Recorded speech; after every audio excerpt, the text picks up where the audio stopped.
This was unearthed by a researcher at Wellesley College.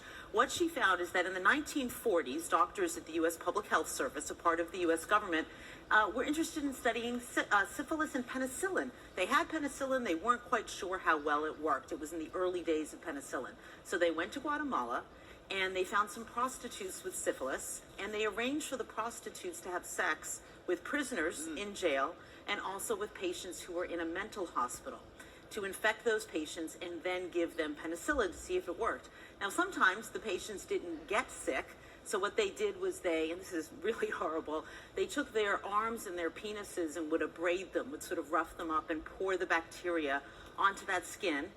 And then when that didn't work, they would sometimes just inoculate into the spine. They would do a spinal puncture and give the syphilis that way. And then they would try the penicillin to see how it worked. And let me read a little bit from the apology. It's just coming, today. Hang on, this is a U.S. government we're talking about. Correct. Human guinea pigs. Human guinea pigs, All right. sponsored by the U.S. government. So here's the apology. We deeply regret that it happened, and we apologize to all the, to all the individuals who were affected by such abhorrent research practices. I know, it's almost like you don't know what to say. And we think about, you remember the Tuskegee Institute, the research there that they did on African Americans.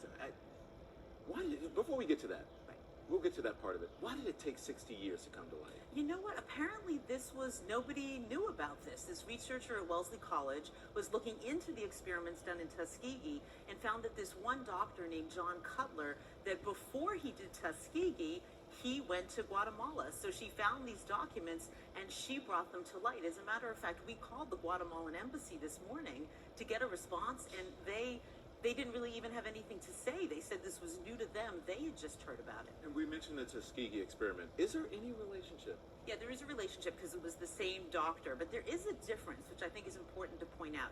In Tuskegee, what they did, and this was in the 30s through the 70s, with African-American men, right? African-American men. These were men who naturally had syphilis. They had just caught it on their own.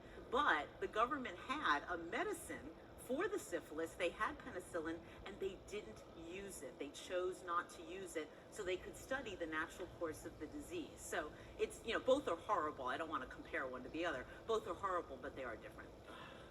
I really, it's unfathomable, as you said, and I saw you reading it, just getting choked up there. Yes, I can't believe it's so disturbing. And, thank goodness today there are different standards there. At that time, it was like the Wild West. You could pretty much do whatever you wanted. Now, there are standards for it so that those kinds of things we hope don't happen. Secretary of State, Health and Human Services Secretary, both apologizing. As well, the government should apologize for this. Right. It's horrific. This doesn't live up to our standards. No.